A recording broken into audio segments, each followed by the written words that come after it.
distance, we're protecting not only ourselves, but all of those around us, and we're protecting them too. People like Dr. Andrew Lancia, Medical Director of the Behavioral Health Integrated Services at Unity Point Health in Peoria, and an Associate Professor of Psychiatry at the area's University of Illinois College of Medicine. In addition to direct patient care, Dr. Lancia has guided other frontline workers in the COVID-positive units through their own mental wellness, providing resources and guidance to help doctors here and around the world avoid burnout amidst the very high pressure, high anxiety persistence of this pandemic. And he's done it all while continuing to teach medical students, ensuring that the next generation of doctors can provide their patients with the best in care. People like Dr. Victoria Papella, the hospitalist at Memorial Hospital in Hancock County, a critical access hospital in west central Illinois.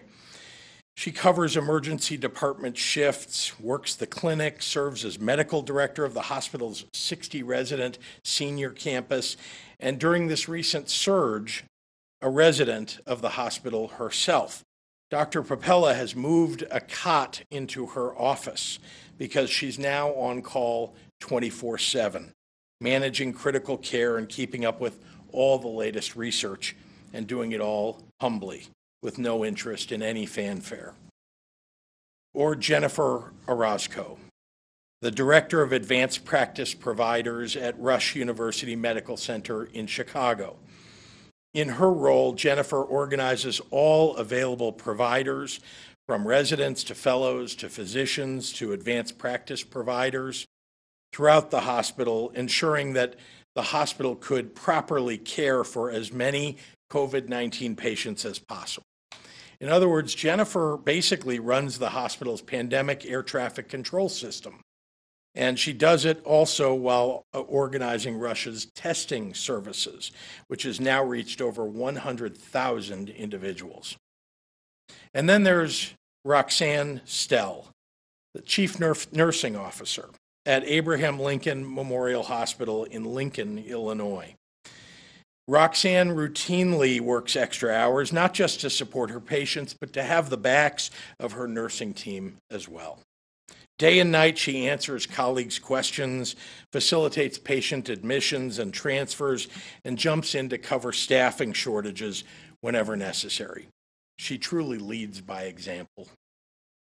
Whether it's the empathy of Andrew Lancia, the stamina of Victoria Papella, the vision of Jennifer Orozco, or the kind-heartedness of Roxanne Stell, may we all take a little bit of inspiration from the commitment of our healthcare heroes. If they can get through this, we can too. So thank you, and now I'd like to turn it over to Dr. Zike for today's medical update.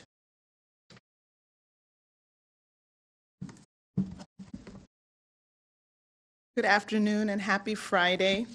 In the last 24 hours, 9,420 Illinoisans were newly diagnosed with COVID-19 for a total of 832,951 cases.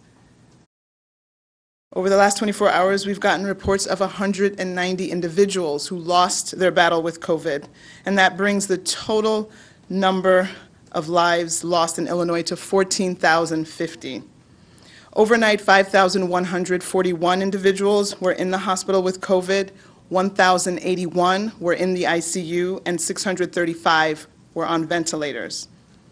We do continue to see great testing numbers in the last 24 hours. Almost 105,000 tests were reported for a total of 11.5 million tests since the beginning of this pandemic. As we've said, testing is important for identifying cases, but it also allows us to quickly identify people who may have been exposed and slow the spread that way. I want to encourage people to check out the IDPH website to find testing locations, including the 11 free state-operated community-based testing sites. While we are recommending people to stay home this holiday season, I know there's some of you who are going to travel anyway. For those of you who will not heed this recommendation, or are people who have family or friends traveling to see you, I do recommend testing before and after your visits or your travel. But please understand that having those tests does not really give you a free pass and ensure that there could be no transmission of infection. Someone who tests negative today could be exposed tomorrow or on the plane or in the airport and then spread the virus in the days after that. I just want everyone to be clear and not have a false sense of security that a negative test means that everything's A-okay and that there's no way that infection can continue to happen. Again, I'm strongly recommending that people stay home for the holidays. We will all be able to celebrate these holidays, Christmas, New Year's, maybe just postpone it a little bit. We want to have this pandemic controlled so that we have more of us here together to be able to celebrate for next year's and the subsequent years. Thank you so much.